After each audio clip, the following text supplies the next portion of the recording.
My topic tonight is a Christian AI researcher's view of artificial intelligence. That Christian AI researcher is, of course, me. I have been in AI since 1984. I thought I was going to do linguistics and then linguistics on computers, but I worked at the University of Georgia Artificial Intelligence Group and then Institute from 1984 to 2013, took retirement from there, and have been doing AI research and development in industry ever since. And the opinions expressed in this talk are purely my own. They are not those of the church, the university, or any employer. But I do want to tell you something really important, which is these are not my own peculiar idiosyncratic opinions. I'm trying to tell you what well-informed people know and agree upon, which may be rather different from what's in the newspaper headlines. I want to hit 5 basic topics today. What is the big recent development that got you interested in AI? How are people reacting to this development? What is the rest of AI? That is, if AI is new, what was I doing all those years? And is anybody still doing it? What it's like to be a Christian working in AI, that's the part nobody else ever talks about. And that may be what you're particularly here for. Or for some of you, it may be the part you're planning to ignore. I did say non-Christians are welcome here. Visitors from everywhere are welcome. Did anybody from the Institute at the University of Georgia come? Okay, well, they'll catch the video. Everybody's busy. Everybody's busy. Everybody wants the video. And finally, I'll talk about some further ethical and philosophical concerns. Well, the big recent development. Many people are under the impression that something called artificial intelligence was invented about 2 years ago, or achieved about 2 years ago, and that it makes computers think like people, or nearly so, and that it is very dangerous. It may take our jobs, it may take our lives. None of that is quite right. What is new? The thing that is new, that appeared a couple of years ago, became well known a couple of years ago, had been brewing a little while before that, is large-scale generative artificial intelligence. And by generative, we mean it can create written texts or pictures by combining elements of what was fed to it. And it performs impressively because it was trained on a huge amount of input. Basically, all the written material available in the English language was fed into ChatGPT. Which leads me to wonder, and nobody else ever asks this, how well would it have worked if they had trained it on Albanian or Estonian or some language that doesn't have a lot of literature? Not nearly as well, I think. Well, here is the concern. Generative AI systems seem to think and speak for themselves, answering questions in their own words very much the way a human being would. And they can also create pictures on request. How is this done? I'm going to show you a lot of examples of it, but first let's talk about how it's done. The software used is a variation of neural networks, and neural networks are a type of pattern recognition software. So I have to explain that just a little. I need to emphasize a neural network is a kind of software. It is not a machine. It is not an object. It's a kind of software that organizes itself into input layers, multiple hidden layers, and output layers. The idea is information flows into the input layer, is divided up to trigger parts of the hidden layers, of which there are usually more than one, and finally a weighted combination of that goes into the output layer. Neural networks are software organized like the visual cortex of a lower animal, organized like the part of the brain of a frog that recognizes flies flying by. So neural networks are very good at recognizing pictures, and they've been shown to be good at pattern recognition of other kinds as well. The calculations are arranged in a network that resembles connections between nerve cells. There are no real nerve cells in it, I hasten to add. It's software. Neural networks are programmed by training them on examples of input and output. So, like other kinds of machine learning, but unlike most of the software you've ever seen, this is software that actually adapts itself to data. Software that adapts itself to data. A neural network adjusts the connections between the nodes until it's computing more or less what the input and output samples say it should. This can solve pattern recognition problems that are far too hard for ordinary rule-based software. Now, I realize I am speaking on a postgraduate level here. Bear with me a bit. Things are not all simple in the world, and this one is not simple, but I want to give you some information you can use. I said the output is more or less what it should be. The output of a neural network is approximate and probable. This is very different from most software. The software that keeps track of your bank balance isn't approximate or probable, it's exact. It would be no use if you couldn't rely on it to give you the exact bank balance.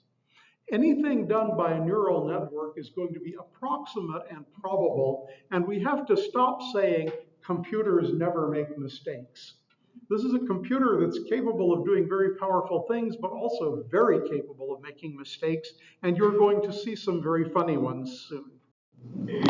Now, you've probably heard of a particular notorious piece of AI software called ChatGPT that carries on conversations with people and answers questions, sometimes inaccurately, but always very naturally and glibly, as if it were a human being. It's a GPT. Well, what is a GPT? I haven't told you much yet, have I? A GPT is a generative pre-trained transformer. What does that mean? It's a trained neural network. That is, you don't have to train it. It's already been given a huge amount of data to adapt itself to before you use it. Transformer is a technique of moving through a large input, such as a whole book, with attention on local context without taking it in all at once.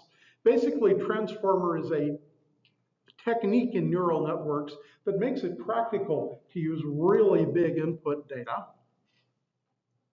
Generative means that it is trained to predict more of the input, not merely to classify it, but also to predict or generate texts or pictures similar to what it was trained on.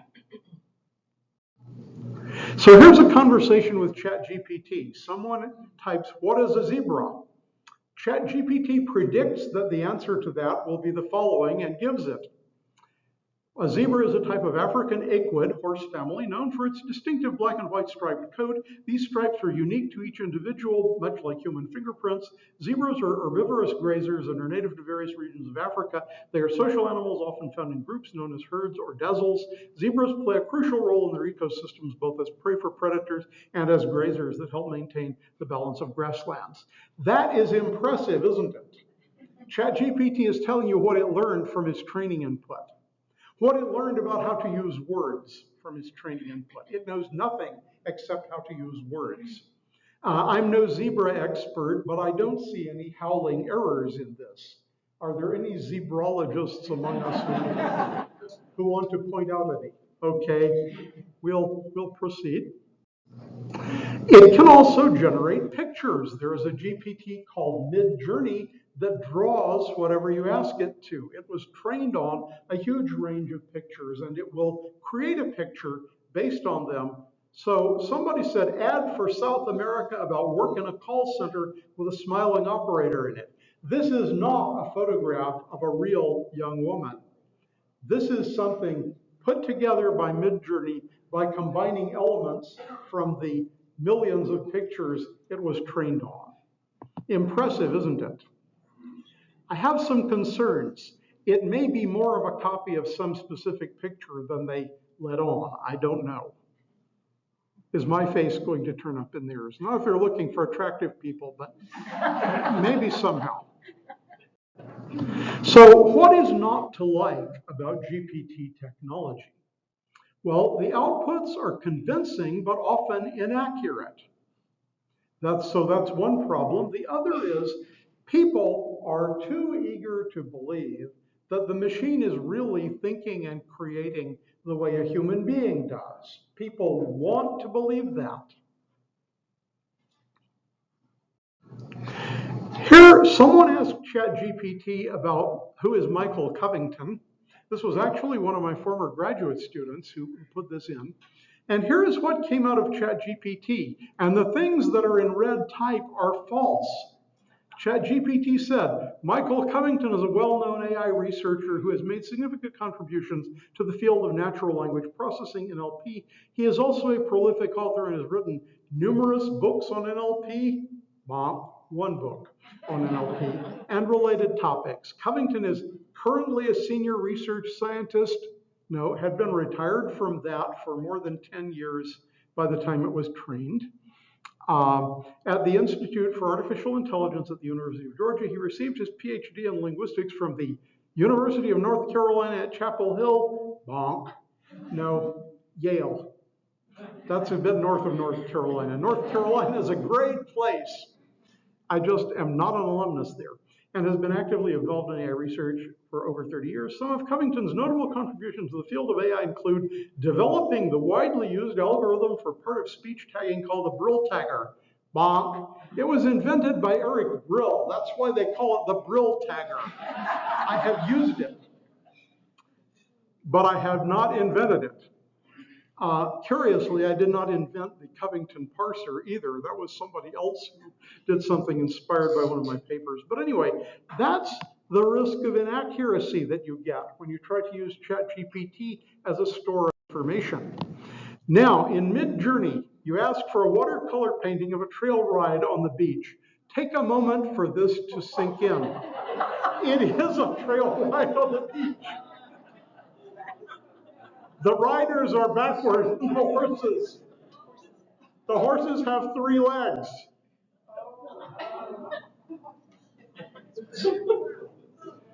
Five-legged horses, 6-fingered Donald Trumps, and so forth are common in GPT-created pictures. It seems that it gets the big picture right and it gets a lot of little details right, but there's an intermediate level of detail where it's not putting things together correctly. The key point is the inaccuracy is not just from training on inaccurate data, although that makes it worse. ChatGPT and Midjourney rearrange their input in ways that are very grammatical or visually realistic. That is, they produce natural-looking pictures, good English, but are not truth-preserving. They're not reasoning logically from a knowledge base. They are just putting words or parts of pictures together in ways that they've seen them put together. So ChatGPT and Midjourney and other GPTs are not repositories of accurate knowledge and not able to reason logically. Other kinds of AI have done more in that area. Examples as bad as those I just showed you are easy to generate, and they should convince everybody that GPTs are unreliable, at least for that. Examples that bad are going to give the rest of AI a bad name. But strangely, that's not how people are reacting. At least the wind blows a different direction every week about whether people love it or hate it. But what really goes on inside a GPT? It has stored in it a huge table of how words are used in context or how elements of pictures go together. Apart from word usage, it has no knowledge of the real world. There is no representation of facts or ideas except as word frequencies in context. Now that should tell you it's basically a great grammar checker. That's what it was designed for, actually. for part of a system for foreign language translation to guarantee that the output was grammatical. But people are using it as if it were an all-wise oracle that could answer your questions about anything. Now, there's another drawback. A GPT has no knowledge of what it got from where, because there isn't room to store that information. So the zebra thing can't cite sources of that information about zebras. It just doesn't retain that material. It cannot, there is not room. Why build such a thing? Well, GPTs got started in the area of grammar analysis and language translation. They are great grammar analyzers and picture analyzers. They were not conceived of as all-purpose thinking machines. Strangely, people who know these things are not listened to. People like me spoil the magic.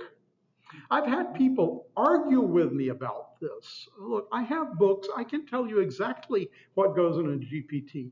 And you say you'd rather believe what it said on TV instead, or on Facebook or YouTube or something. You may be viewing this on YouTube. If so, I can tell you this little bit of YouTube is okay. But if you end up viewing this talk on YouTube.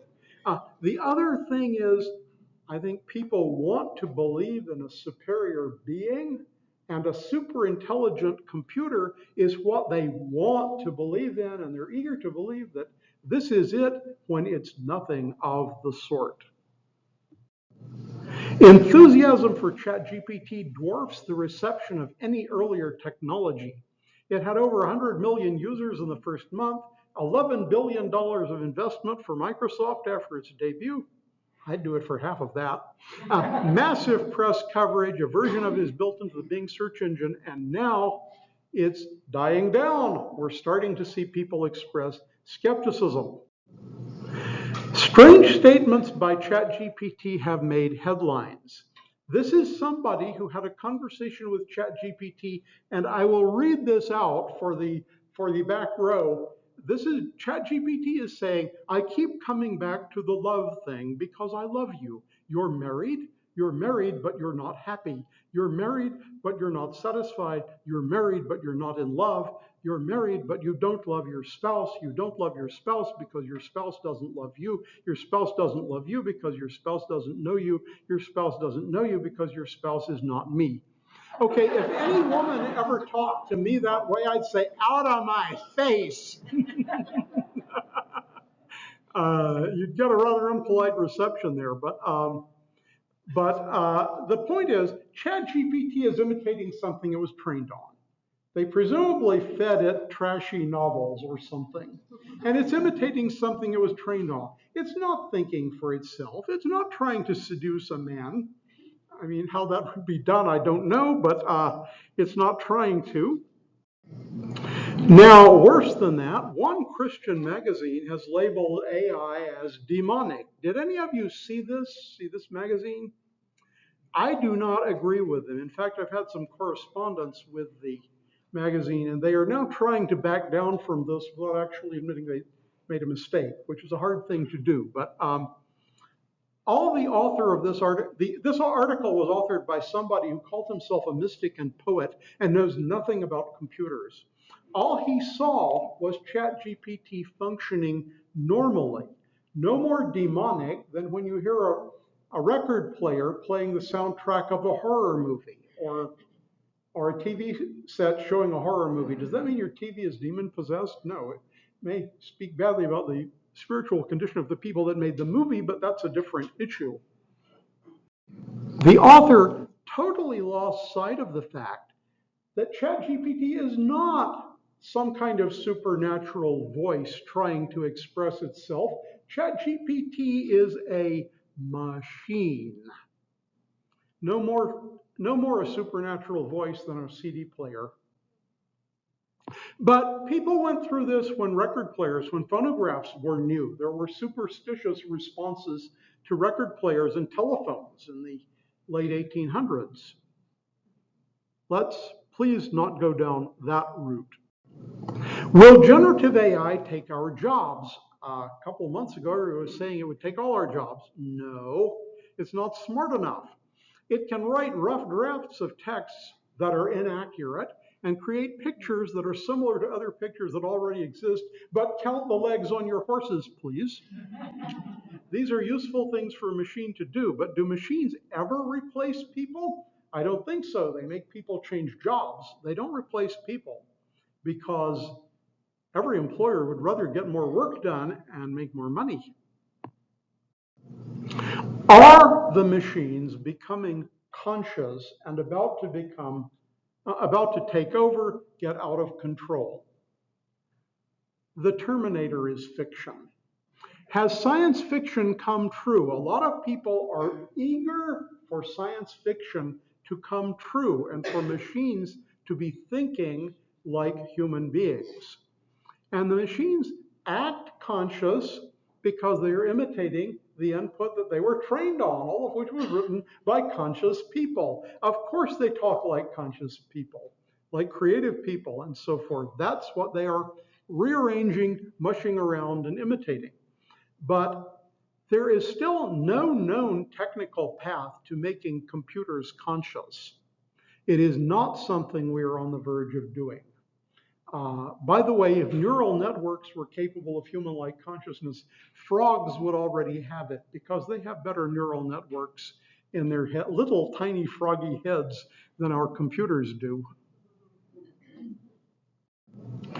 Artificial general intelligence, which is a thing that has not yet been achieved, doesn't mean conscious machines.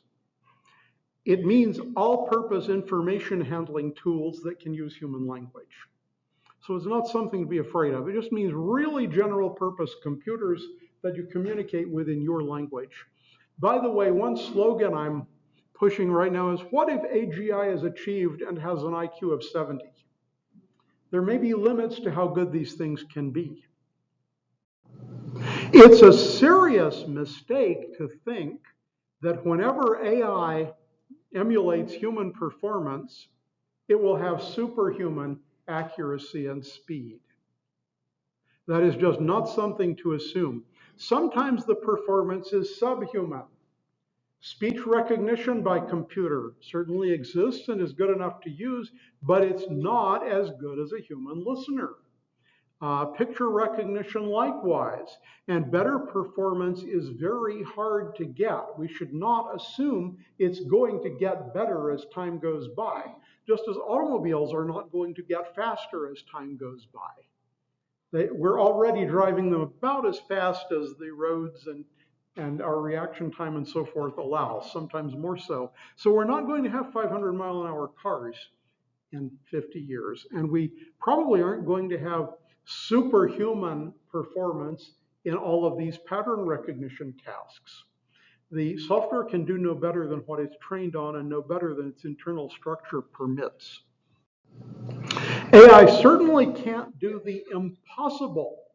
Why hasn't AI given us perfect forecasting of weather and of the stock market? Because nothing outside of God himself has the data to do perfect forecasting of weather on the stock market, and AI does not overcome fundamental limits like that. Bigger, faster computers won't change it. We'll get better weather forecasting, but we will not get perfect weather forecasting. So there are some real ethical risks from AI, and this could be another whole talk. So let me just briefly name a few things. First big one is inaccuracy. You saw inaccurate information coming out of a GPT. Businesses are going to fail if they use inaccurate facts churned out by GPT. Businesses are going to violate laws and regulations if they give their customers inaccurate information churned out by GPT. Second big ethical risk, this could be a long talk, is the plagiarism or copyright of the training data. A GPT has no record of where it got its word patterns or picture elements. It may very well be regurgitating a single recognizable source. It's been shown that you can put certain inputs into ChatGPT that will make it regurgitate one particular text it was trained on, because that text was the only one it saw that contained the thing you're asking for. And it will neither know nor be able to say that that has happened. And the third big area of ethical risk is gullibility and deception. Generative AI makes it easier to make fakes of texts, pictures, videos, and so forth. People are too eager to believe even accidental errors, and GPTs that train themselves on each other's output, which is a thing now, are going to get worse. I wish I could say that there was some simple way to spot deep fakes, but there isn't. The only way to tell whether you're looking at truth is to check it against reality. There are already some false images of today's events in Appalachia starting to circulate. Some of them are probably real images of other events that are being mislabeled by deceptive people, but generative AI is going to get used in that.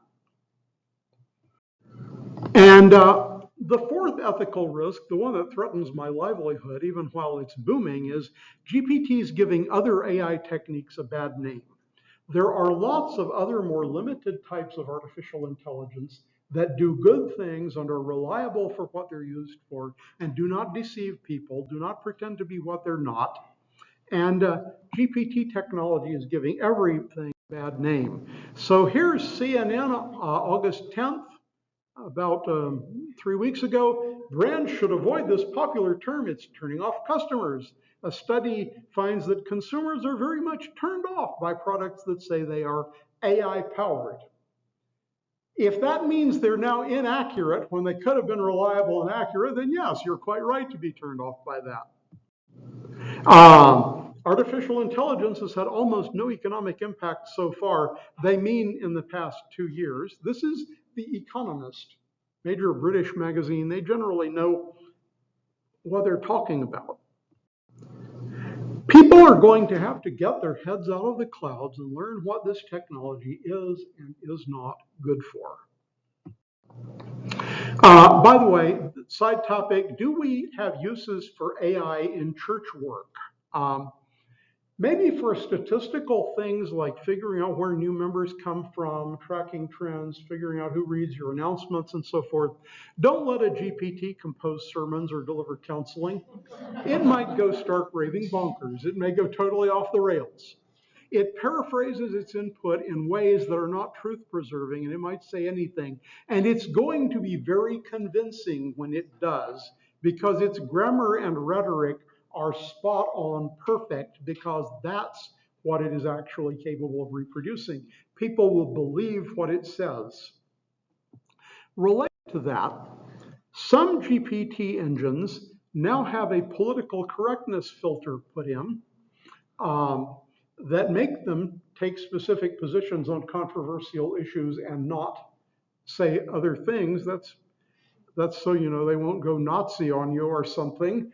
But there's a Christian doctrine chatbot project called Navigate the Way that tried several commercial GPTs, and at least 2 of them ignored instructions and simply would not accurately report the conservative Christian doctrines on certain subjects because they weren't politically correct.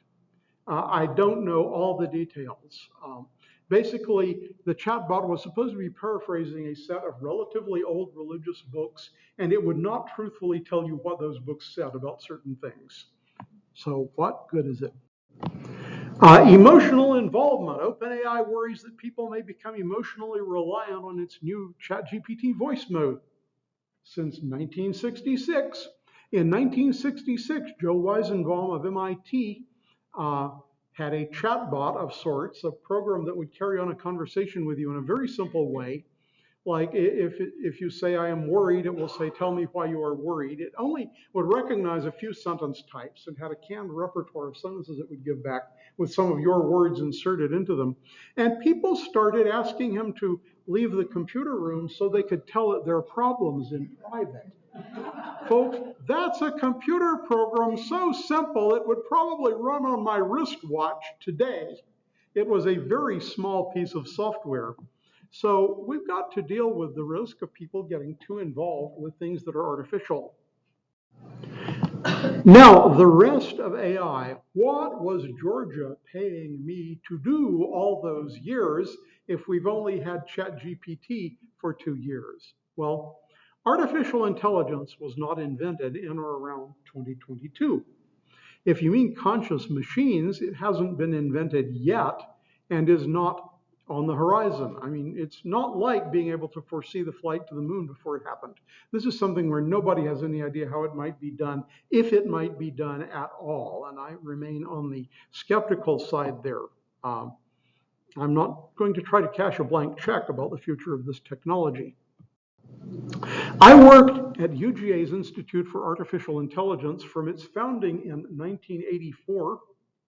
I thought I was a linguist who knew how to program computers, but they recruited me for this, and they had a better view of what the future had for me than I did.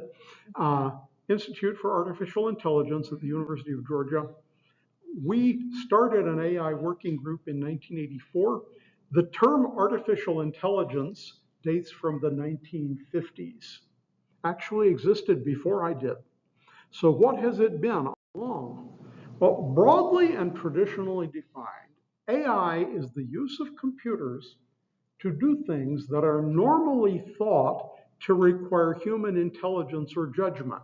Things humans can do but cannot easily express as mechanical procedures. So we have to investigate how humans do them before we make computers do them. That's the fun part, figuring out how humans do things. Here are some examples. Balancing a checkbook is not AI because if you can balance a checkbook, you can also tell anyone exactly how you do what you do. It's totally explicit mechanical knowledge. Formatting and typesetting a letter, likewise, if you're a typist that can produce a good typed page, you can also tell anybody that needs to know exactly how you do that. Recognizing faces is a job for AI because although you can easily recognize faces, you don't normally do it as a conscious mechanical process. Let's see, count the eyes, see whether the ears are matching, and so forth. That is not what we do when we recognize a face. Understanding English, likewise, is something we do very automatically and instinctively and without knowing how we do it. Creatively finding patterns in data is mostly an AI task. Exploratory statistics gives way to machine learning.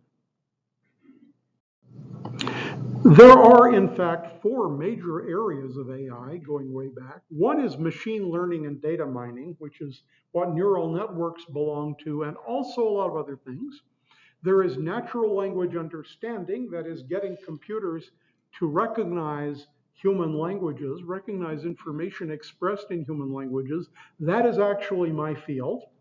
There is logic programming, that is applying human knowledge that's expressed logically, building it into computer programs that can apply it efficiently to answer questions based on the human knowledge that was deliberately put into them. That's my second field. I've done a lot of logic programming. And there's robotics, the art of moving machines or objects in three-dimensional space, which I have actually not worked in at all, but it's great fun, and there is a lot of it in industry nowadays. This is the daddy, what do you do at the office slide. You're not expected to understand this. This is part of my own research. It is part of a set of algorithms for linking together the words in a sentence in such a way that the relations between them are determinable. Like in the sentence, big dogs chase cats, big modifies dog, dogs is the subject of chase, cats is the object of chase. This was considered a rather odd thing to do with this particular type of structure back in 2001 when I wrote this paper. Now everybody's doing it. So I may be somewhere in the ancestry of the Google parser somewhere. I don't think I'm its grandpa exactly, great uncle maybe. AI is not a blanket term for all advanced uses of computers. It is also not one specific new invention or technique. You can't necessarily say whether a computer program uses AI the way you could say whether it uses complex numbers or neural networks. There's no specific thing to look for in it called AI that gives it the magic. AI is not new. The term was introduced at Dartmouth at a conference in 1955. And there have been waves, pardon me, there have been There have been waves of enthusiasm and disappointment. So there was great enthusiasm up to about 1970, during which computers were expanding rapidly. And every year there was a bigger, better mainframe computer somewhere. Then disappointment as the computers, they kept getting bigger, stopped getting dramatically different. A wave of enthusiasm again in the mid 1980s when personal computers became available and it was suddenly much cheaper to have a lot of computer power on your desktop. And that faded away. And there's a wave of enthusiasm now because we have huge fast networks and can get a lot more data. So if you wanted to train ChatGPT on everything that's ever been written in the English language, you couldn't do that in the 80s, but you pretty well can now. Everything's out on the net somewhere. AI is not on the verge of making machines conscious. Some people have had the goal of making machines conscious since the 1950s, but we are no closer to that now than we were then. I think it simply is not in sight. In fact, brain science has moved away from it. What I mean by that is that the primitive brain science of the 1950s made people think that a brain was very much like a computer and all you needed was a bigger, faster one, and it would start thinking like us. If that's true, then neuroscience and psychology are all bunk.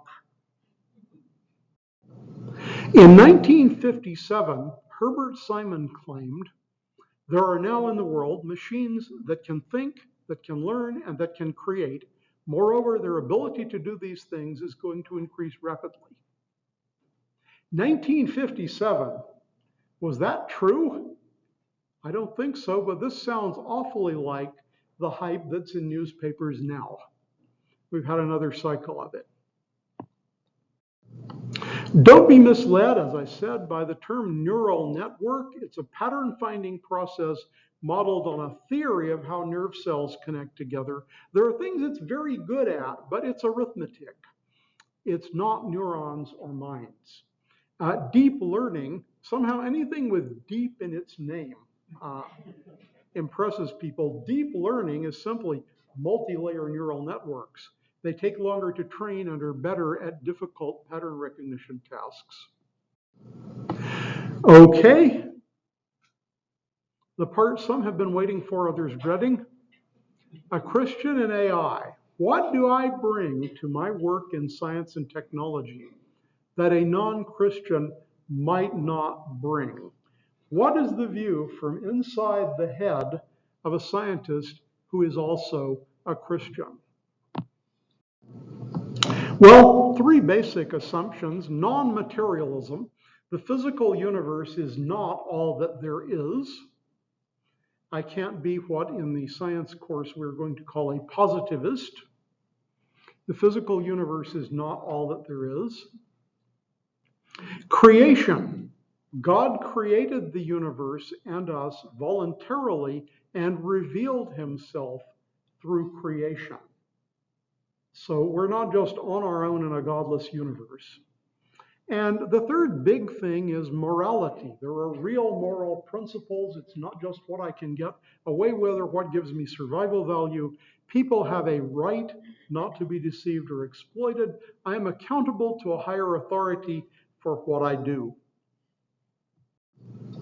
And a really, really big part of what it is to be both a Christian and a scientist is I believe in the legitimacy of science. God authorized and equipped us to explore and utilize his creation. Good science is following the evidence. God has not told us not to investigate certain things. You remember here people saying, well, God didn't mean for men to fly to the moon. God didn't mean for people to know about this, that, or the other. Where did he say that? Nobody ever answered that for me. The goal of science is to receive new knowledge, not to vindicate religious doctrines. That means we follow the evidence where it leads. And if it looks like it's leading somewhere unfamiliar, we follow it anyway, and see where it really comes out. Objective morality. We are responsible for what we do and what we build. Our existing responsibilities do not go away when we get computers or AI. There is so much foolishness in the world based on the notion that somehow computers or the internet are a new world in which our common sense no longer applies. Oh, yes, it does. I remember people back in the 90s saying to me, there are no laws in cyberspace. And I'd say, okay, then go to cyberspace. Right now you're sitting in Georgia, and there are certainly laws in Georgia. By the way, responsibility for what we do and what we build is a major theme of the Southern Baptist statement on AI, which is well worth reading. I am a signatory to the Southern Baptist statement on AI. It's the last thing I did as a Southern Baptist before turning Presbyterian. I am a doctrinally conservative Christian. I'm not really tied to a denomination all that strongly. And I think that's probably true of a lot of this church. Okay. By the way, there's been a statement about AI by Pope Francis. I have just gotten hold of it, have not read it all, but I think the essence of it is AI can be used to do good or bad, and you're responsible for what you do. Now, the good news. AI, broadly defined, is doing a lot of good right now. We don't want to throw it out. I've been involved in using AI techniques to detect and measure mental illness, to prevent wars by defusing international crises, by analyzing how leaders are talking to each other and who sounds like they're spoiling for a fight. I can't tell you any details of what's actually been done with my software because I don't know. All I know is it got delivered to the military and they continued to run it in some secret place that I couldn't go to. And they liked it, they wanted more. So it must be working. And to reform the mortgage lending industry, that is to help guide people to better financial decisions based on the right data. Every industry is either using AI in some form, either is using AI or ought to be. More good news. AI ethics is a hot topic right now. You're not the only people who wanted to hear me talk about this. People are suddenly aware that they may be taking risks when they use AI software. Many of the best researchers are now actively involved in AI ethics and risk assessment. We should expect people's awareness to increase. I am, by the way, available for consulting work in this area when I'm available at all.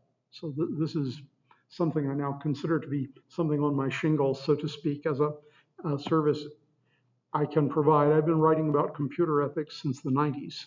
So I'm not somebody that just took a 2-week short course in AI ethics and is offering consulting.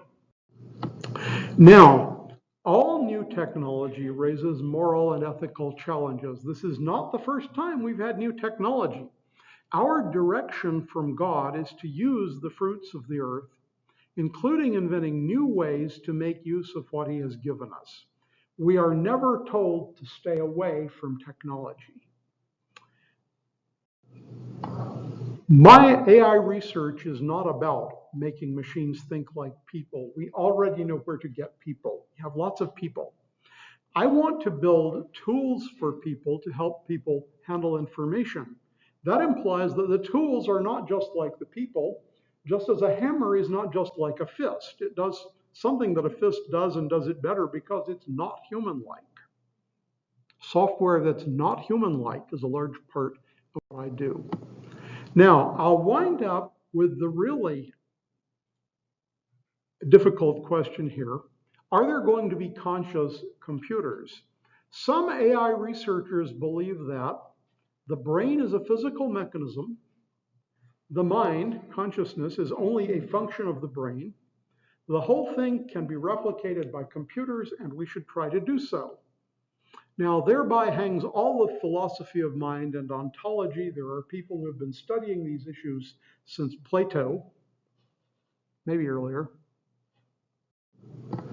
Well, suppose someone does create a computer that is, as far as we can tell, conscious in a human-like way. I should emphasize, I cannot conceive of any way this would be done. I do not think it's going to be done, but suppose it is. Point one, whatever we make from God's materials. If conscious human beings do manage to make a conscious computer, that doesn't mean we've created consciousness, it means we've transplanted it. We've continued our consciousness somewhere else, just as a tape recorder continues your voice somewhere else. Second, really big question, would we be looking at the real thing or just a successful deception? It seems strange to design machines whose purpose is to deceive their users and builders, but many of the arguments about whether computers have human-like intelligence are framed in the question of, can it fool you? Well, maybe it can fool me. I want to know. I don't want to know whether it can fool me. I want to know what it really is. Just like during COVID, I used to say, I don't want to know if your video will convince me. I want to know if it will convince some doctors that I know. I mean, I'm not the one to judge. I could be deceived. My very tentative opinion is that successful deception is easy and has been done many times. Really creating consciousness is just wild speculation. And my second concern is, what would that be for? It doesn't solve problems for us. Just to test a metaphysical hypothesis? Would the test even give an answer? Bearing in mind that we don't know how the brain implements consciousness. There are people, this is important, one of the reasons I'm giving this talk at a church is, there are people for whom what I call science fiction AI is a substitute for religion. An atheist eschatology in which machines will be our descendants and carry on our civilization and our knowledge forever. That is fantasy, not science. That's fiction. Wild, ambitious claims for AI often presume that neuroscience and psychology are bunk and that a much simpler mechanism can be conscious if it runs on a big enough computer. I just see no reason to believe that at all right now. So finally, should Christians stay away from this weird new field? Should Christians take the advice of that writer in Touchstone and stay away from everything called AI? Should scientists like me stay away from AI because there's something evil about it? No, let's get into it and exercise our wisdom. We are needed. And if outside of it, and if we're outside of the field of AI, we still need to be scientifically literate to make good decisions and give other people wise counsel.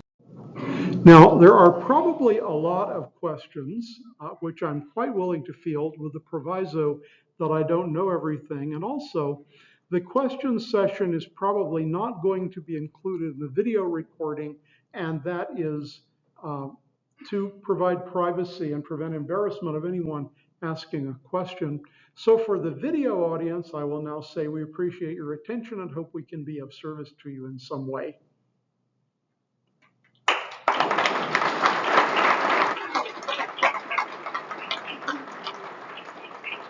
I will try to stop recording here also.